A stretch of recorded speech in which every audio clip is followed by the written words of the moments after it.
नमस्कार, आदाब, good evening. मेरा नाम है बिलाल और मैं आप सभी का स्वागत करता हूं हमारी आज की इस प्यारी सी क्लास में। और हम लोग अपनी क्लास 10th के प्यारे बच्चों के साथ बातचीत कर रहे हैं और क्लास 10th के प्यारे बच्चों के साथ बातचीत करते हुए एक बहुत ही महत्वपूर्ण हमारा अध्याय है, उसको हम लोग अपनी आज की इस क्लास में आप सभी के साथ डिस्कस करेंगे। आप सभी प्यारे प्यारे बच्चों का बहुत बहुत स्वागत है। और इस प्यारे से सुहाने से दिन में हम लोग आप सभी के साथ अपनी आज की इस क्लास को शुरू करने वाले हैं। तो हमारे साथ हमारे YouTube चैनल पर भी और उसी के साथ साथ हमारी ऐप पर भी बहुत सारे बच्चे मौजूद हैं। हर एक बच्चे का बहुत बहुत स्वागत, बहुत बहुत आप सभी का शुक्रिया हमारे साथ जुड़ने के लिए। तो good evening, good evening, good evening. ये यूट्यूब वाले जो कमेंट है वो थोड़ा बड़ा कर देते हैं जरा ना। बहुत बढ़िया। कैसे हैं सर आप? मैं एकदम बढ़िया हूं और मैं उम्मीद करता हूं कि आप सभी बच्चे भी बहुत अच्छे होंगे और हर एक बच्चा बहुत अच्छे तरीके से हमारी आज की इस क्लास को कर रहा होगा। अब कितने बच्चे देख रहे हैं जरा वो भी एक बार दिखा दीजिएगा उसमें, है ना। बहुत बढ़िया, उस वाले उसको खोल दीजिएगा। बहुत ही बढ़िया। गुड इवनिंग गुरुजी, कैसे हैं आप? हम एकदम बढ़िया हैं हरिओम जी, और उम्मीद करते हैं कि आप भी बहुत बढ़िया होंगे और बहुत अच्छे तरीके से आप अपना जीवन जी रहे होंगे। तो आप सभी बच्चों के साथ अपनी क्लास को शुरू कर देंगे और आनंददायक तरीके से अपनी आज की इस क्लास को करेंगे। और हमने कल आप सभी के साथ एक बहुत ही महत्वपूर्ण टॉपिक को शुरू किया था जिसका नाम है सत्ता की साझेदारी। अब हमारे वो बच्चे जो हमारे साथ अभी अभी नहीं जुड़े हैं, अभी आपकी जिम्मेदारी है कि आप लोग अपने दोस्तों के साथ, सगे संबंधियों के साथ हमारी इस क्लास के लिंक को शेयर कर दें। और अगर जो बच्चा अभी तक हमारे साथ नहीं जुड़ पाया है उसको आप लोग अपनी इस क्लास के अंदर जोड़ लें, ठीक है। हेलो सर, आप कैसे हैं? Good evening to all of good evening to all my friends. Ram Ram guruji, Ram Ram ji. Good evening, अस्सलाम वालेकुम सर। मेरे हरे पीले नीले गुलाबी। अरे भैया आप सब हैं, आप हमारे हरे हैं, नीले हैं, पीले हैं, गुलाबी हैं, सरे हैं, संतरी हैं, है ना। सब हैं आप हमारे, बहुत ही बढ़िया। चलिए जी। सर आज आप लाइव इंटरेक्शन में आए थे, हम नहीं आए थे, हमारे बड़े वाले भैया थे वो आए थे, ठीक है। शुरुआत कर देते हैं आप सभी के साथ। सत्ता की साझेदारी के बारे में करेंगे डिस्कशन और यहाँ पर बहुत अच्छे तरीके से हम लोग लेक्चर नंबर 2 को आप सभी के साथ डिस्कस करेंगे। तो अपनी कल की क्लास के अंदर हम लोगों ने बहुत सारी बातों को डिस्कस कर लिया था। किन किन चीजों को हम लोग डिस्कस कर चुके थे? हमने आप सभी के साथ सीधे सरल तौर पर डिस्कशन किया था किसके बारे में कि सत्ता क्या होती है, इसको हम लोगों ने पढ़ा था।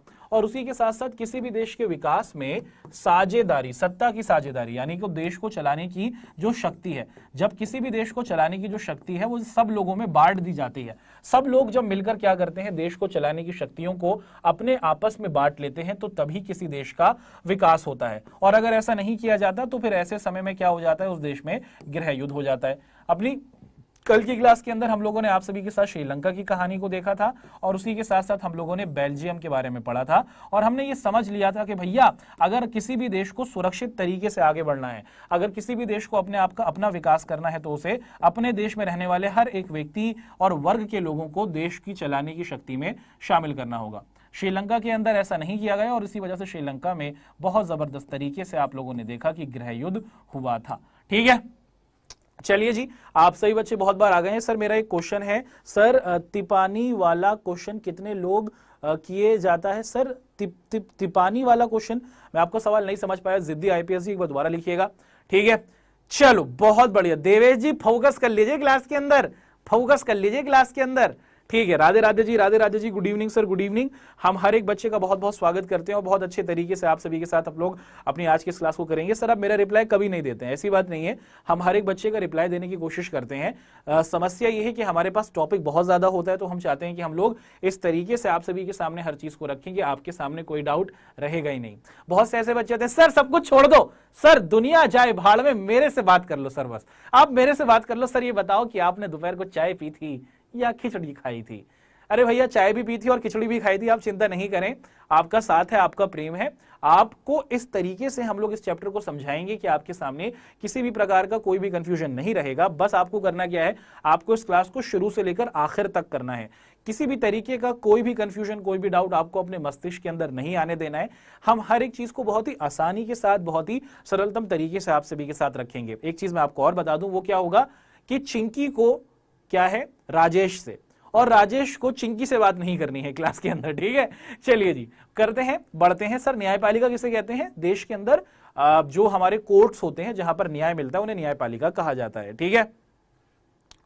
सर आज बहुत गर्मी है। कोई बात नहीं मेरे दोस्त, चलिए अब क्लास को शुरू कर देते हैं। आज की हमारी इस क्लास में हम लोग आप सभी के साथ क्या पढ़ेंगे उसको डिस्कस करें। उससे पहले मैं आप सभी के साथ एक चीज को रिकॉल करना चाहता हूं। मुझे एक बार आप लोग जरा रिकॉल करा दीजिए, एक बार याद करा दीजिए कि सर गृह युद्ध का मतलब क्या होता है। हम लोगों ने देखा था कि गृह युद्ध के बारे में हम लोगों ने पढ़ा था, और ये ना आपके पेपर में सवाल जरूर पूछा जाता है और आपको उसके आंसर को प्रस्तुत करना है। जरा ये बता दीजिए कि गृह युद्ध से क्या मतलब होता है, या फिर गृह युद्ध से आप लोग क्या समझते हैं। देखते हैं कि कौन बच्चा इस आंसर को प्रस्तुत करेगा। जल्दी बताइए साथियों, आप लोग गृह युद्ध से क्या समझते हैं, गृह युद्ध क्या है। सर बेल्जियम की राजधानी क्या है, बेल्जियम की राजधानी है ब्रुसेल्स, बताइए, है ना, ठीक है, जल्दी बताइए। सर आपने थाना था, हाँ फोकस कीजिए क्लास के अंदर। बताइए कि गृह युद्ध से आप लोग क्या समझते हैं, गृह युद्ध की क्या परिभाषा आपके सामने हो सकती है, इसको बता दीजिए।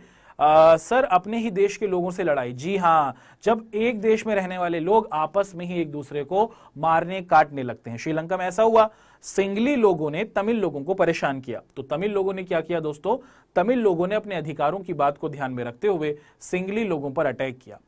तो ये तो हमारी आज की क्लास रही, और उसके बारे में हमने देखा कि गृह युद्ध का मतलब हुआ कि जब एक ही देश में रहने वाले लोग, तमिल और सिंगली श्रीलंका में रह रहे थे, एक दूसरे के खिलाफ वहां पर विरोध उठा, और विरोध के बाद आप लोग देखते हैं कि वो एक दूसरे को मारने काटने लगे, एक दूसरे को खत्म करने लगे। वो किसी भी देश के लिए बहुत ही खतरनाक स्थिति होती है ना। सर श्रीलंका में जितना जीता कौन था, श्रीलंका के अंदर आप लोग देखते हैं कि जो सिंगली लोग थे वो जीत जाते हैं। तमिल लोगों का जो उग्र प्रदर्शन था उसको समाप्त किया जाता है और श्रीलंका को लोकतांत्रिक तरीके से चलाने की कोशिश की जाती है। ठीक है, अब आगे बढ़ते हुए यहां पर अब ये डिस्कशन कर लेते हैं कि हमारी आज की क्लास में आप लोग क्या पढ़ेंगे। हम लोग कोशिश करेंगे कि आप सभी के साथ हम लोग अपनी आज की इस क्लास में इस चैप्टर को खत्म कर लें। हम लोग अपनी आज की इस क्लास में सबसे पहले आप सभी में के साथ भारत में सत्ता की साझेदारी उसको देखेंगे। क्या हमारे प्यारे भारत देश के अंदर सत्ता की साझेदारी होती है, क्या सबको देश को चलाने में शामिल किया जाता है, इसको देखेंगे। और उसी के साथ साथ हमें सत्ता की साझेदारी की आवश्यकता क्यों है ना, सत्ता की जो साझेदारी है इसकी आवश्यकता ही क्यों है, क्यों जरूरी है कि हम क्या करें बच्चों, हम सत्ता की साझेदारी करें। कि हमें देश को चलाना है तो हमें सबको साथ लेकर चलना होगा, ये क्यों जरूरी है, इसको देखेंगे। और उसी के साथ साथ हमारे देश के अंदर शक्तियों को कैसे बांटा गया है, हमारे देश के अंदर जो आपकी अलग अलग सरकारें होती हैं ये किस तरीके से काम करती हैं, और सरकार ही क्या होती है उसको आप सभी के सामने बहुत ही आसानी वाले शब्दों में रखेंगे। तो ये 3 टॉपिक्स होंगे जिसको आज पढ़ेंगे। अब हम लोग आगे बढ़ते हैं। हमारे बहुत से ऐसे बच्चे हैं जो बहुत सी डिमांड करते हैं कि सर हमें आपके द्वारा तैयार किए गए नोट्स चाहिए, कि सर हमें आपके द्वारा लिखी गई इन पीपीटीज को चाहिए, सर हमें पूरे तौर पर हर एक चीज को बहुत डिटेल में करना है, सर क्वेश्चन आंसर्स चाहिए, सर ऐसा बताओ कि जिससे हम लोग टॉप कर सकें। तो हम आपको बताएं कि डाउटनेट परिवार हमेशा से ही अपने बच्चों की मदद करता आ रहा है, और हर साल हम लोगों ने आप सभी के साथ हासिल बैच को रखा है, और इस साल भी हासिल बैच 3.0 यानी कि लगातार तीसरे साल आप सभी के सामने हासिल बैच प्रस्तुत किया जा रहा है।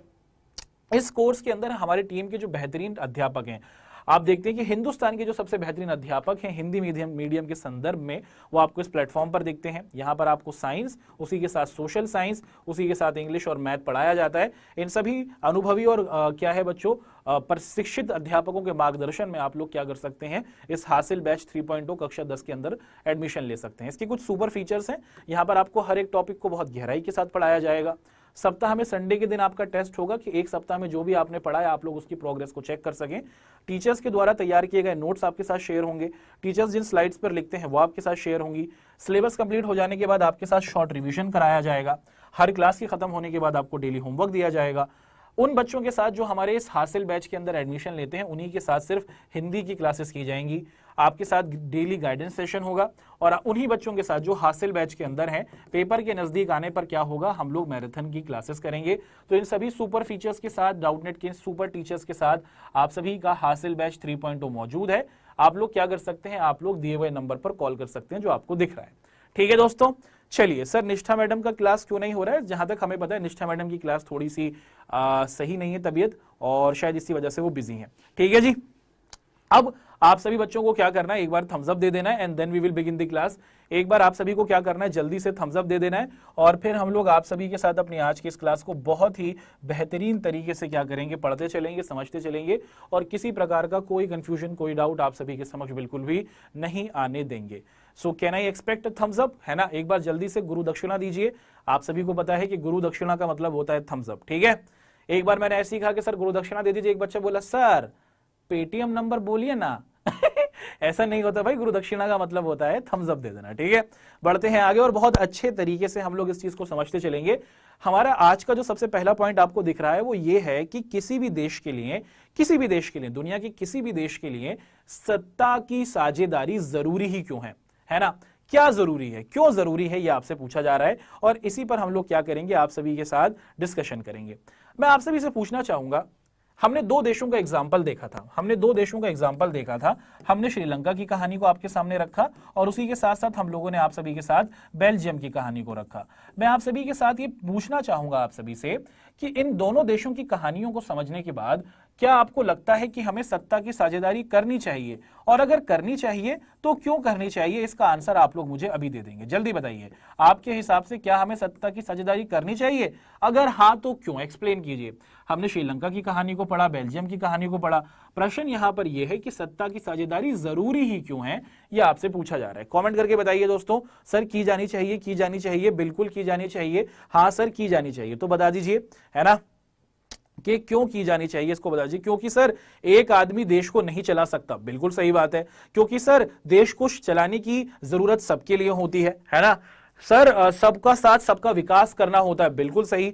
सर हम लोग को लाइव नहीं पढ़ाए, है ना, ठीक है, क्या बात है, आपकी बात समझ नहीं आई, क्या कहना चाह रहे थे आप? सर ताकि हर एक देश का जो इंसान है उसका विकास हो सके।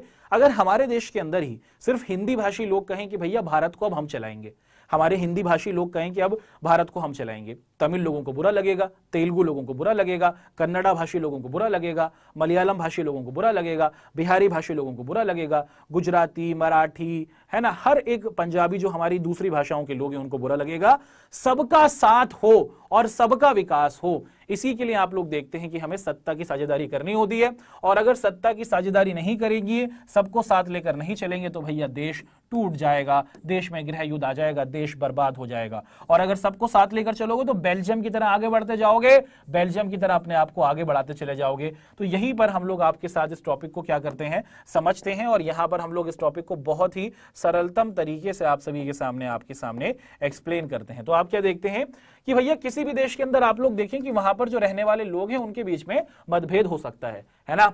हिंदी भाषी लोगों को कोई अलग बात पसंद हो, उर्दू भाषी लोगों को कोई अलग बात पसंद हो, हमारे साउथ इंडियंस लोगों को कुछ अलग बात पसंद हो, किसी और दूसरे इलाके के लोगों को अलग बात पसंद हो। एक घर में जब आप रहते हैं तो आपको पता है कि आपके अपने भाई से भी झगड़ा हो जाता है, आपका अपनी बहन से भी झगड़ा हो जाता है। ये तो भैया इतना बड़ा देश है, इतने सारे लोग हैं, इतनी सारी अलग अलग विचार हैं, तो लोगों के बीच में विचारों को लेकर मतभेद हो सकता है। लेकिन अगर देश को चलाने में सबको साथ शामिल कर लिया जाता है, लेकिन अगर देश की शक्ति को सब में बराबर तरीके से बांटा जाता है तो सबको लगता है यार अपना ही तो देश है, अपना ही देश है, हमारा अपना देश है, हमें इस देश के लिए जीना है। और तब आप लोग क्या देखते हैं कि अगर टकराव वकराव होते हैं ना, और लोगों के बीच में अगर सत्ता की साझेदारी होती है और देश के अंदर अगर लोकतंत्र होता है जैसे हमारे प्यारे भारत देश में, तो आप लोग देखते हैं कि लोगों के बीच में जो ये टकराव होते हैं वो टकराव होते होते धीरे धीरे कम होने लगते हैं और वो देश क्या हो जाता है, आगे बढ़ने लगता है। दुनिया का आप कोई भी लोकतांत्रिक देश देखें, आप अमेरिका को देखें, आप ब्रिटेन को देखें, आप भारत को देखें, आप देखते हैं कनाडा को, आप देखते हैं ऑस्ट्रेलिया को, न्यूजीलैंड को, इन सभी देशों के अंदर एक चीज आप जरूर देखते हैं, क्या अमेरिका के अंदर सिर्फ क्रिश्चियंस लोग ही नेता बन सकते हैं? ऐसा नहीं है, वहां पर मुस्लिम भी, जैन भी और बाहर से आए हुए लोग भी नेता बन सकते हैं। भारत के अंदर भी किसी भी जाति, धर्म, भाषा, लिंग, समुदाय का व्यक्ति देश के शासन में आ सकता है। तो किसी भी देश की जो लोकतंत्र की आत्मा है, किसी भी देश के अंदर जो लोकतंत्र की जान है, वो वहां का सत्ता की साझेदारी होती है कि भैया साथ ही हाथ बढ़ाना, अगर सब लोग मिलकर रहेंगे तभी वो देश आगे बढ़ेगा, और अगर नहीं मिलेंगे, एक ग्रुप के लोग कहेंगे कि भैया हम सबसे बड़े हैं, तो फिर आप देखते हैं कि वो देश नीचे चला जाता है, वो देश कमजोर हो जाता है ना। तो यहां पर हमने देखा कि किसी भी देश को अगर अपना विकास करना है, किसी भी देश को अगर आगे बढ़ना है, तो उसके लिए सत्ता की साझेदारी बहुत जरूरी है। और अगर सत्ता की साझेदारी नहीं होगी तो उस देश में गृह युद्ध होगा, वो देश तबाह हो जाएगा, वो देश बर्बाद हो जाएगा। इस पॉइंट को तो हमने समझ लिया। अब यहां से हम लोग ये समझने की कोशिश करेंगे कि हमारे प्यारे भारत देश के अंदर सत्ता की साझेदारी किस परिप्रेक्ष्य में होती है, उसको हम लोग आप सभी के सामने देखते हैं। ठीक है, बहुत से हमारे प्यारे बच्चे हैं यूट्यूब के ऊपर, उनकी अपनी ही प्यारी प्यारी बातचीत चल रही है। आपसे अनुरोध है कि कृपया कर आप लोग पढ़ाई वाला माहौल क्लास के अंतर्गत बरकरार रखें, अन्यथा ऐसा होगा कि ऐसा कहा जाएगा कि आप हमारी क्लास में कभी हुआ करते थे। आइए पढ़िए, पढ़ाने दीजिए। फोकस करते हैं दोस्तों। और यहां पर हम लोग देखते हैं कि हमारा जो प्यारा भारत देश है एक लोकतांत्रिक शासन वाला देश है। लोकतांत्रिक शासन वाला का मतलब क्या है कि हमारे देश के अंदर कोई भी देश के शासन में आ सकता है ना। हमारे देश के अंदर राजाओं का राज नहीं है भैया। हमारे देश के अंदर मोदी जी चाय बेचने वाले भी देश के प्रधानमंत्री बन सकते हैं।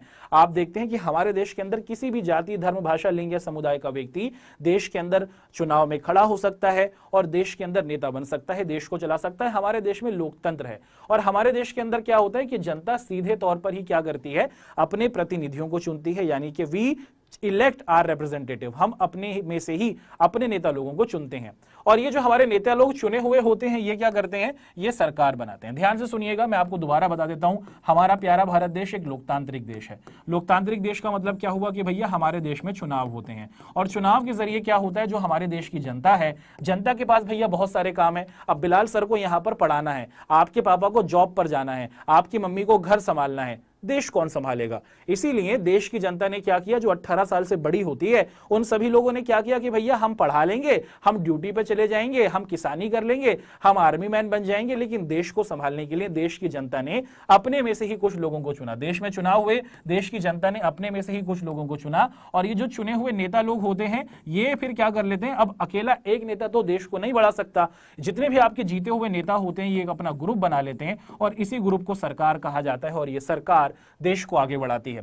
देश के अंदर जितने भी नए नए नियम बनते हैं, देश के अंदर जो भी नए नए कानून बनते हैं, वो देश के अंदर देश को आगे बढ़ाने की जिम्मेदारी इन सरकार की या फिर जीते हुए नेताओं की होती है। और ये क्या करती है, हमारे देश के अंदर नए कानूनों को बनाती है और जो पुराने कानून बने होते हैं उनको क्या करती है, लागू करती है। तो पूरे देश के अंदर इस तरीके से आप लोग देखते हैं कि भारत के अंदर आपको इस प्रकार से क्या दिखता है, चुनावी प्रक्रिया होती हुई दिखती है। यहां तक की बात क्लियर है दोस्तों, यहां तक की बात क्लियर है क्या सर? हमारा देश पूरा पुराना लोकतंत्र है? नहीं नहीं, हमारे देश के अंदर आप देखें 1947 से ही हमें लोकतंत्र मिल गया था और तभी से हमारा देश एक लोकतांत्रिक देश है। ठीक है, आगे बढ़े, है ना।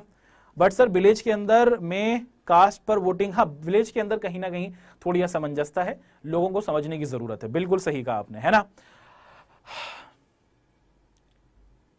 अब आगे बढ़ते हुए यहां से हम लोग क्या करते हैं, देखने की कोशिश करते हैं कि हमारे देश के अंदर क्या किया गया है। बच्चों आप देखते हैं कि जो सत्ता की साझेदारी है वो लोकतंत्र के अंदर मौजूद है और हमारे देश के अंदर देश को चलाने की जो पावर है क्या एक व्यक्ति के पास है? ऐसा नहीं है।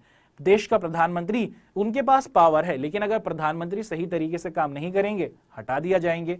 देश के राष्ट्रपति, उनके पास पावर है, अगर वो सही तरीके से काम नहीं करेंगे तो उनको हटा दिया जाता है। आपके इलाकों के मुख्यमंत्री, अगर वो सही तरीके से काम नहीं करते तो उनको हटा दिया जा सकता है। तो आप देखते हैं कि भैया देश के अंदर जितने भी लोग हैं, जितने भी चुने हुए प्रतिनिधि होते हैं, असली जो पावर होती है, असली जो शक्ति होती है वो देश की जनता के पास होती है और देश की जनता क्या करती है, अपने प्रतिनिधियों को चुनती है। और आप देखते हैं कि हमारे देश के अंदर लोकतांत्रिक सरकार है और भारत एक ऐसा समाज है जहां पर आपको अलग अलग विचारों के लोग दिख जाते हैं। यहाँ अलग अलग धर्म के लोग, अलग अलग जाति के लोग, अलग अलग भाषा के लोग, अलग अलग संप्रदाय के लोग रहते हैं। अरे भाई, घर में रहने वाले भाई से ही रिमोट पर झगड़ा हो जाता है। ये तो इतना बड़ा देश है, ये तो इतना विराट देश है, ये तो इतना महान देश है, तो लोगों के बीच में मतभेद हो जाते हैं, लोगों के बीच में टकराव हो जाते हैं। लेकिन अगर हमें अपने देश के अंदर टकराव को कम करना है, देश को आगे बढ़ाना है, तो हमें क्या करना होगा, हमें देश के अंदर मौजूद हर एक व्यक्ति को क्या करना होगा, उसकी आवाज को सुनना होगा और देश के शासन में उनको शामिल करना होगा। ऐसा नहीं कि हम सिर्फ ये कहें कि भैया हमारे देश को सिर्फ हम क्या करेंगे, आप देखते हैं कि हिंदी भाषी लोग चलाएंगे, गलत बात है, सब चलाएंगे। हमारे देश को सिर्फ आप देखते हैं कि मुख्य तौर पर दक्षिण भारतीय चलाएंगे, ऐसा नहीं, ये देश सबका है और इस देश के अंदर सबको ही देश को चलाने की क्या दी जाएगी, शक्ति दी जाएगी। इसी से हमारे देश के अंदर आप क्या देखते हैं कि पूरे तौर पर देश आगे बढ़ सकता है ना। सर अमेरिका के अंदर रंगभेद होता है, जी जी, हर देश के अंदर कुछ ना कुछ, कोई ना कोई खामियां होती हैं। कोई देश परफेक्ट नहीं होता, उस देश को परफेक्ट बनाना पड़ता है। कौन बनाएगा इस देश को परफेक्ट? आप जैसे लोग बनाएंगे। ये चीजें जो आपको पढ़ाई जा रही हैं, इसका उद्देश्य ये नहीं है कि सिर्फ कॉपी में जाओ और आंसर लिखे आओ। इसके जरिए आपको ये समझाया जा रहा है कि भैया दुनिया के अंदर अलग अलग देश और इन अलग अलग देशों ने गलतियां करी हैं, इन देशों की गलतियों से सीखो, अपने इस प्यारे देश से प्रेम करो और इस देश को आगे बढ़ाओ। इकट्ठे रहो, साथ रहो, सबका साथ सबका विकास करो, अन्यथा हाल श्रीलंका की तरह होगा, अन्यथा हाल अंग्रेजों की तरह होगा कि वो हमारे देश पे आ जाएंगे और हमारे देश पर कब्जा कर लेंगे, है ना। चलिए जी आगे बढ़ते हैं। यहां पर हम लोग देखते हैं कि किसी भी देश के अंदर सत्ता की साझेदारी की जरूरत ही क्यों होती है। अगर किसी देश के अंदर सत्ता की साझेदारी नहीं होगी तो भैया उस देश के अंदर शांति नहीं हो सकती। श्रीलंका को ही देख लो, श्रीलंका के अंदर सिर्फ सिंगली लोग ही थे। सिंगली लोग क्या कह रहे हैं कि हम ही को सरकारी नौकरियां मिलेंगी, हमारी ही भाषा ही अपनी अपनी भाषा होगी, उसी के साथ हमारा जो धर्म है, सिंगली लोग कह रहे हैं कि जो बौद्ध धर्म है यही धर्म सबसे अच्छा है। जब किसी देश के अंदर आप कहें कि भैया हम सबसे बढ़िया है, हमारा धर्म सबसे बढ़िया है, हमारी जाति सबसे बढ़िया है, हमारी भाषा सबसे बढ़िया है, भाई आप अपने जाति से प्रेम करें, आप अपनी भाषा से प्रेम करें, आप अपने धर्म से प्रेम करें, लेकिन आपको दूसरों की जाति, दूसरों के धर्म और दूसरों की भाषा से भी प्रेम करना होगा। अगर ऐसा नहीं होता तो हाल फिर श्रीलंका की तरह होता है और वो देश टूट जाता है, वहां पर शांति खत्म हो जाती है। और अगर किसी देश के अंदर सामाजिक टकराव है और सामाजिक टकराव के अंदर क्या है, अगर कोई टकराव आपको दिखता है, कोई मतभेद दिखता है, कोई झगड़ा दिखता है, सिंपल सोल्यूशन ये है मेरे दोस्त कि क्या किया जाए, देश के शासन में सबको शामिल किया जाए। जिस देश के अंदर, जैसे आप बेल्जियम में देखें, जैसे आप हमारे प्यारे भारत में देखें, सबको शासन में शामिल करने का अवसर दिया जाता है, हर व्यक्ति देश के शासन में आ सकता है, तो देश के अंदर टकराव कम होता है, झगड़ा कम होता है ना। आगे बढ़ते हैं। अब यहां पर हम लोग देखते हैं कि कहीं ना कहीं ये देखा जाता है कि ऐसे इलाके, कहीं कहीं आप देखते हैं कहीं कहीं पर कुछ ऐसे देश होते हैं जहां पर बहुसंख्यक लोग हैं। जैसे श्रीलंका में सिंगली लोग बहुसंख्यक थे, आप सभी को पता है श्रीलंका के अंदर सिंगली लोग बहुसंख्यक थे। तो ये बहुसंख्यक लोग अपनी संख्या का फायदा उठाते हैं। अरे भैया हम तो 74% हैं, क्या ही कर लेंगे तमिल लोग हमारा, है ना। आप देखते हैं कि ये जो बहुसंख्यक लोग हैं ये क्या करते हैं, ये अपनी संख्या का फायदा उठाते हैं और जो अल्पसंख्यक लोग हैं उनको डराते हैं, उनके अधिकारों को खत्म करते हैं।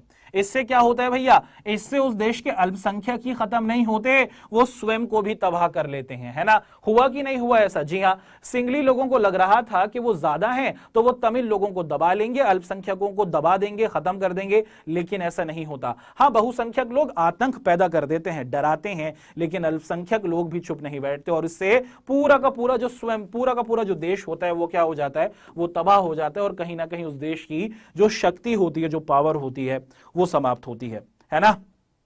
ठीक है सर, आप पीएम बन जाओ। अरे बहुत बहुत धन्यवाद, है ना। यहां तक की बात क्लियर है दोस्तों। अब आगे की बातचीत हम लोग देखते हैं कि अगर हमें क्या करना है, अगर हमें बहुसंख्यक कि किसी देश के अंदर जो लोग हैं उन्होंने अपना आतंक बनाया हुआ है तो क्या करना होगा भैया, उस देश के अंदर बहुसंख्यक और अल्पसंख्यक लोग सब साथ मिलकर चलें। और अगर ऐसा किया जाएगा और उस देश के अंदर लोकतंत्र की सरकारें होंगी तो आप लोग देखते हैं कि वो देश पूरे पूरे तौर पर मजबूत होगा। और दुनिया के किसी भी देश के अंदर अगर आप लोग लोकतंत्र को देखते हैं तो वहां पर लोकतंत्र आपको किस परिप्रेक्ष्य में दिखता है, वहां पर लोकतंत्र आपको सत्ता की साझेदारी के परिप्रेक्ष्य में ही दिखता है ना। जब जब ऐसा ऐसा होगा तो आप लोग देखते हैं कि वो देश तेजी से आगे बढ़ेगा। क्लियर है, यहां तक की बातचीत क्लियर है ना। और सत्ता की साझेदारी करने के क्या है, हम लोग यहां पर अलग अलग तरीके से देखते हैं। सत्ता की साझेदारी के दो तरीके हैं। एक तो समझदारी भरा, क्या होता है बच्चों, समझदारी भरा कारण होता है कि हमने समझदारी से काम किया। जैसे बेल्जियम के नेताओं ने देखा कि भैया हमारे यहाँ डच भाषा भी बोली जाती है, हमारे यहाँ फ्रेंच भाषा भी बोली जाती है और हमारे यहाँ जर्मन भाषा भी बोली जाती है, और अगर हमने किसी एक भी भाषा का साथ दिया तो दूसरी भाषा के लोगों के साथ गलत होगा। तो बेल्जियम के लोगों ने समझदारी दिखाई और समझदारी का प्रयोग करते हुए सबको साथ रखा। दूसरा कारण होता है, आप क्या देखते हैं, सत्ता की साझेदारी करने का दूसरा तरीका होता है नैतिक कारण, कि भैया ये देश एक ही है, इस देश के अंदर रहने वाले सभी लोग एक ही हैं और नैतिकता के आधार पर इस देश में रहने वाले हैं, इस देश के ही हैं, सबको समान माना जाए। इन दो तरीके से आप लोग देखते हैं कि सत्ता की साझेदारी की जाती है ना। तो आपने देखा सत्ता की साझेदारी करने के दो तरीके हैं। समझदारी भरा कारण कि जो बहुसंख्यक लोग हैं, जो ज्यादा संख्या में है, वो अल्पसंख्यकों के साथ रहें, उनके अधिकारों को ध्यान रखें और समझदारी से चलें ताकि हम लोग देश को ना तोड़ दें। और उसी के साथ हम देखते हैं कि आपका जो नैतिक कारक होता है कि इस देश के अंदर रहने वाले सभी व्यक्ति हैं, जैसे बेल्जियम के ही तो लोग थे ना, डच भाषा, जर्मन भाषा और फ्रेंच भाषा बोलने वाले लोग। तो नैतिकता के आधार पर भी क्या किया जा सकता है, आप देखते हैं कि किसी देश के अंदर सत्ता की साझेदारी की जा सकती है। तो इन दो पॉइंट्स को हमने आप सभी के सामने रखा है ना। सर चाइना में कैसा होता है, मेरे दोस्त चाइना के अंदर आप देखते हैं कि वहां की स्थिति पूरे तौर पर अजीब है। वहां पर एक ही राजनीतिक दल है, एक ही पार्टी है। भारत के अंदर बीजेपी है, कांग्रेस है, समाजवादी पार्टी है, बीएसपी है, आम आदमी पार्टी है, शिवसेना है, अलग अलग राजनीतिक दल है। अगर आपको बीजेपी पसंद नहीं है, कांग्रेस को वोट दे दो, कांग्रेस पसंद नहीं है तो समाजवादी को दे दो, समाजवादी पसंद नहीं है तो बहुजन समाज पार्टी को दे दो, अगर किसी को भी पसंद नहीं है तो नोटा को दे दो। सर लोटा को है ना। लोटा नहीं मेरे दोस्त, नोटा, यानी कि आपको कोई भी पसंद नहीं है। लेकिन चाइना के अंदर सिर्फ एक ही राजनीतिक दल है, चाइनीज कम्युनिस्ट पार्टी। वही लोग बार बार इलेक्शन में खड़े होते हैं, वही लोग वोट देने जाते हैं, वही की जनता, और वो बार बार जीतते रहते हैं। एक ही राजनीतिक दल, उसी राजनीतिक दल के वही नेता, बार बार वोटिंग होती है वहां पर और वही जीत कर आ जाते हैं। तो वहां पर लोकतंत्र नहीं है, वहां पर अलग ही तरीके का खेल चल रहा है। वहां पर सत्ता की साझेदारी नहीं है, सबको देश को चलाने की शासन में शामिल नहीं किया जाता, है ना। सबको देश को चलाने में शामिल वहां पर नहीं किया जाता। ठीक है सर, वहां कोई दूसरा राजनीतिक दल क्यों नहीं बनाया गया? इसके पीछे वजह यही है कि एक विचारधारा को वो लोग मानते हैं जिसको कहा जाता है कम्युनिज्म, यानी कि आप देखते हैं कि साम्यवाद, और उसके हिसाब से उनका मानना यह है कि देश के अंदर एक ही प्रकार की राजनीतिक दल होगी। वहां पर दबा कर लोगों को रखा जाता है, भारत में उभारा जाता है। आप चाहे गांव के अंदर बैठे हो, गांव के अंदर झोपड़ी में बैठे हो, अगर देश के प्रधानमंत्री ने कोई गलत कानून बनाया ना, तो खड़े होकर कह सकते हो क्या गलत काम कर दिया प्रधानमंत्री जी ने, ऐसा नहीं करना चाहिए था।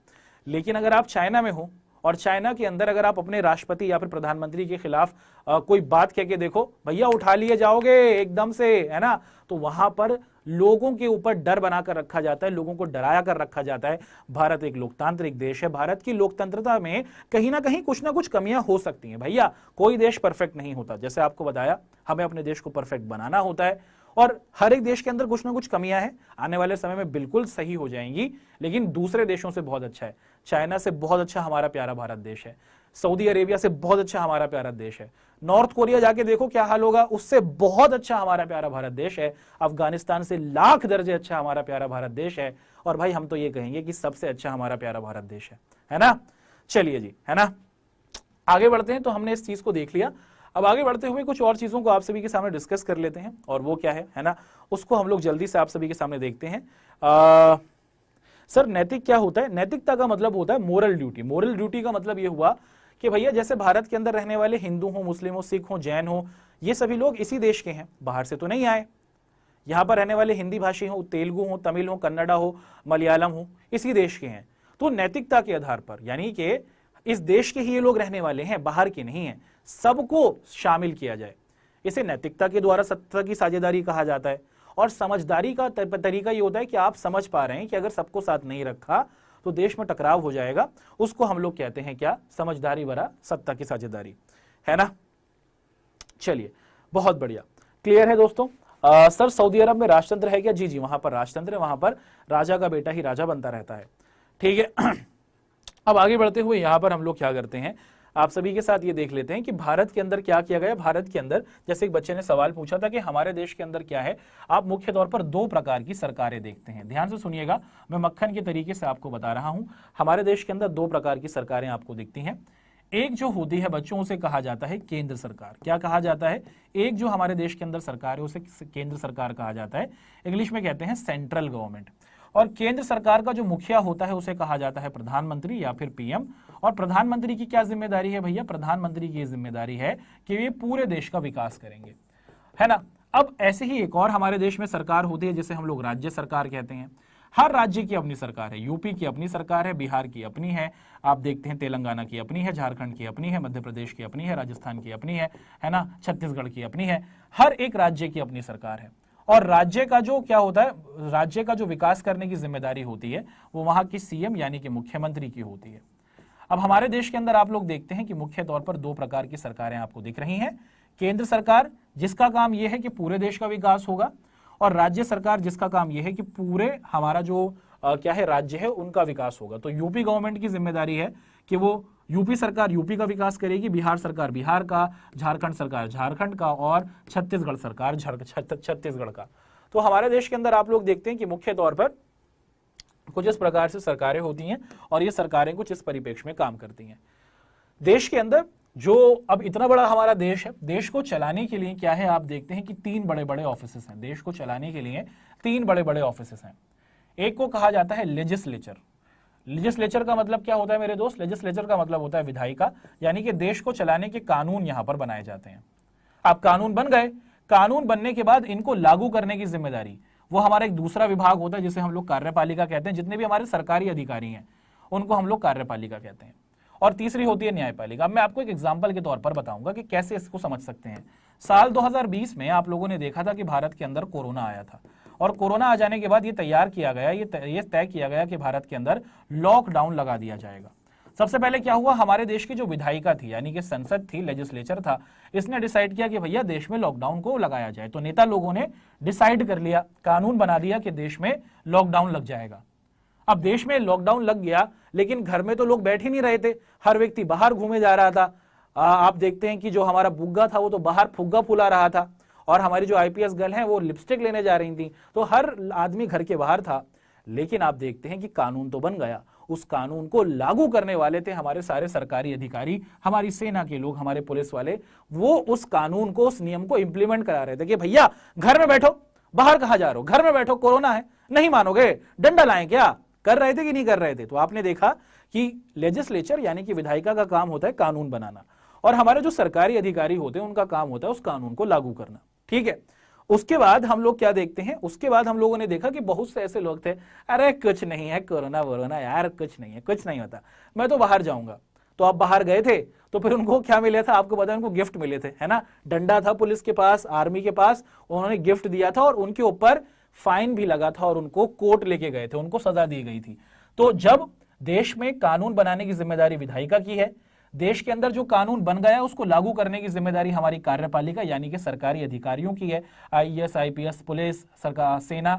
और जो लोग कानून को नहीं मानते, देश की जनता जो कानूनों को नहीं मानती, उनको सजा देने की जिम्मेदारी वो हमारी न्यायपालिका की है ना। तो ये पूरा का पूरा आपने तरीका से देख लिया है ना।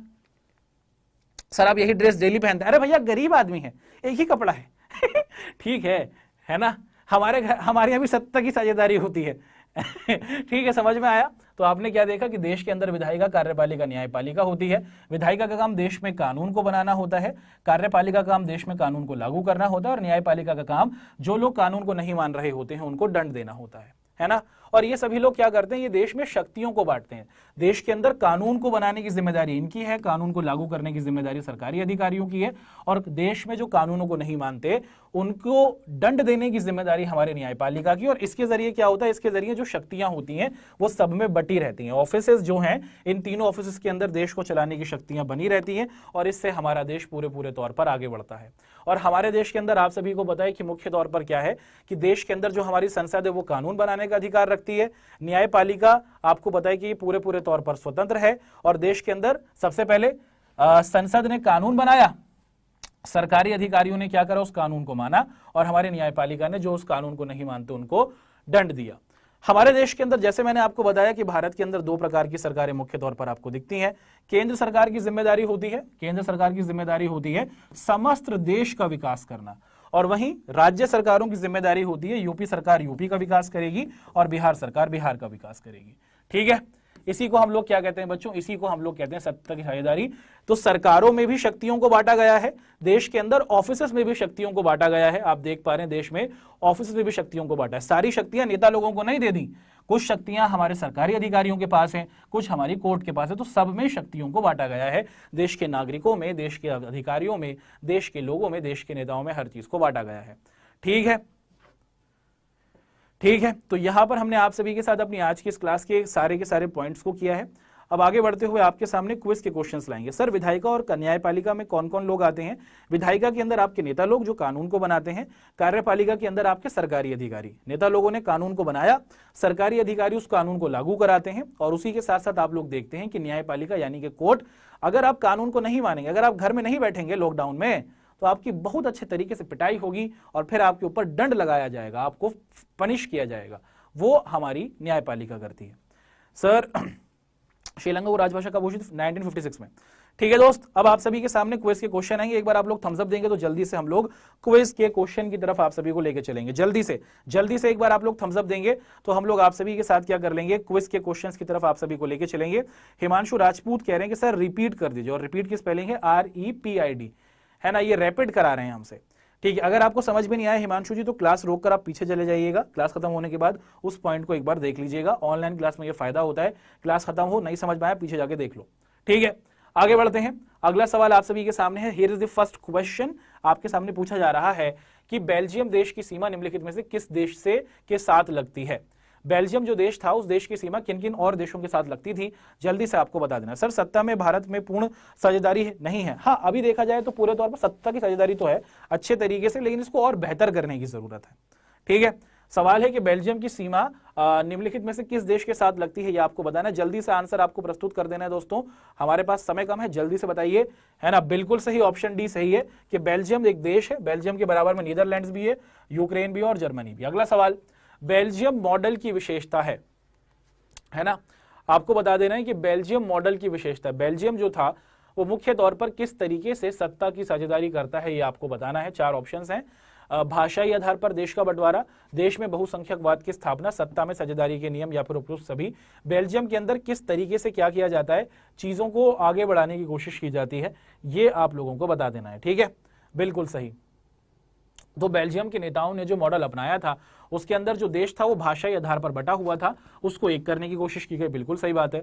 देश में जो बहुसंख्यक लोग थे उनकी जो क्या थी पावर थी उसको कम किया गया और सत्ता की साझेदारी के नियम बनाए गए, अर्थात उपरोक्त सभी चीजें यहां पर की गई। अगला सवाल, बेल्जियम की सत्ता की साझेदारी आधारित थी, बेल्जियम के अंदर सत्ता को कैसे बांटा गया, जो देश की शक्ति थी उसको कैसे बांटा गया, ये आप लोगों को बताना है। जल्दी बताइए, बेल्जियम के अंदर जो सत्ता की साझेदारी थी वो किस तरीके से की गई, ये आपको बता देनी है। जल्दी से कमेंट करके बताइए साथियों, जल्दी से बताइए, है ना। बहुत बढ़िया, बहुत ही जबरदस्त। सर सुहाना आंदोलन कब हुआ, मैं आपका सवाल नहीं समझ पाया मेरे दोस्त।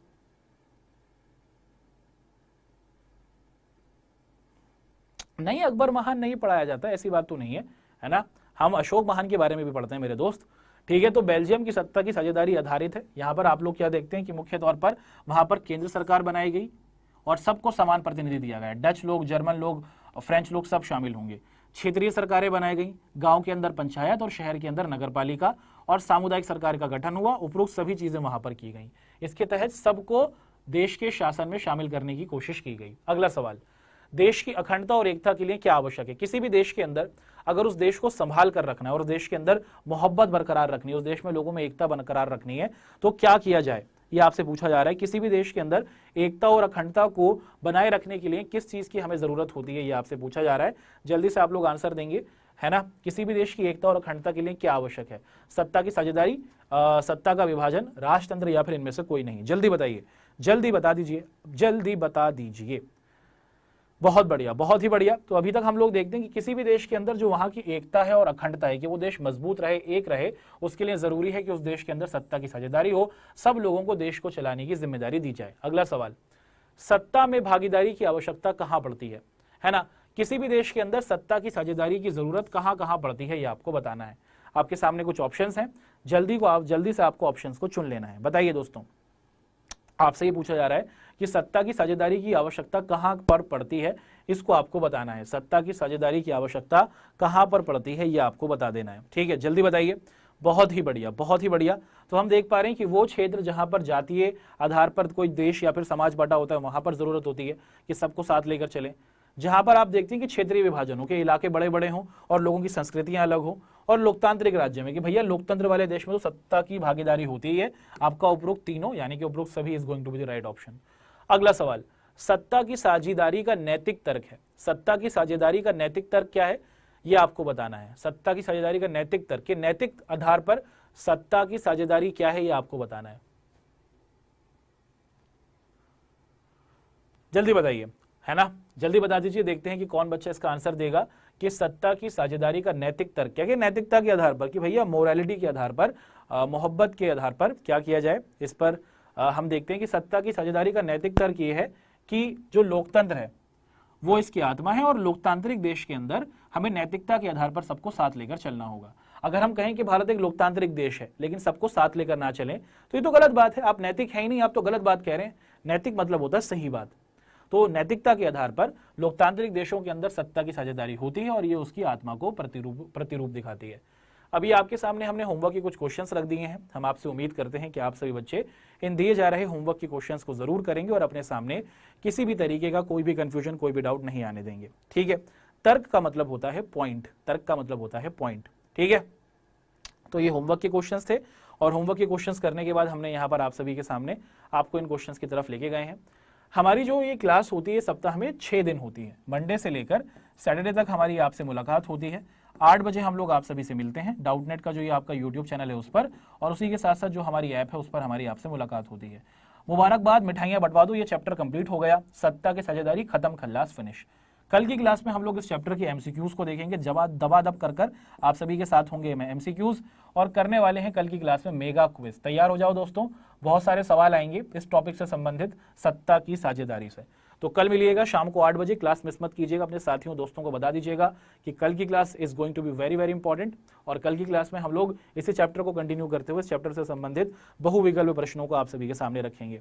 आप सभी का हमसे जुड़ने के लिए बहुत बहुत धन्यवाद, और आप सभी लोग इसी तरीके से जुड़ते रहें। कल मुलाकात करते हैं। सर इसका पीडीएफ नोट्स मिलेगा? नहीं, इस पीडीएफ नोट्स नहीं मिलता है, वो सिर्फ हासिल बैच के बच्चों के साथ शेयर किया जाता है। तो आप सभी बच्चों का हमसे जुड़ने के लिए बहुत बहुत शुक्रिया, और अपना ध्यान रखें, पढ़ाई ऐसे ही करते रहें। We will meet tomorrow at 8 PM। Doubtnut का जो आपका यूट्यूब चैनल है 9-10 का, इस पर, और उसी के साथ साथ हमारे क्या है ऐप पर, सत्ता की साझेदारी, इसी चैप्टर को करेंगे कंटिन्यू। बहुत बहुत शुक्रिया, धन्यवाद।